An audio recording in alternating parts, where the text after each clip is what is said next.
puluhan mahasiswa tergabung dalam Aliansi Pemuda Peduli Demokrasi Kabupaten Oku Selatan melakukan aksi unjuk rasa di gedung DPRD menuntut agar DPRD turun tangan menyelesaikan permasalahan rekrutan PPK dan PPS di Oku Selatan. Puluhan mahasiswa tergabung dalam Aliansi Pemuda Peduli Demokrasi Kabupaten Oku Selatan melakukan aksi unjuk rasa di gedung DPRD.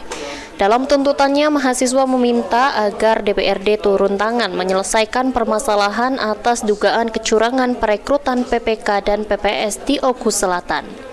Masa selanjutnya membubarkan diri setelah diterima dan ditemui Ketua Komisi 1 DPRD Oku Selatan secara langsung untuk mendengarkan apa yang menjadi tuntutan para mahasiswa ini. Anak-anak mahasiswa tadi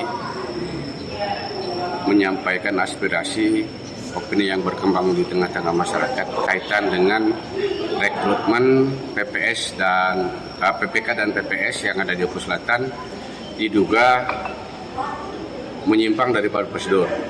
Fakta-fakta hukumnya nanti akan kami laksanakan, akan kami dalami, akan kami pelajari, dan insya Allah nanti habis luhur kami Komisi 1 sesuai dengan jadwal sudah memanggil KPU Oku Selatan untuk RTP.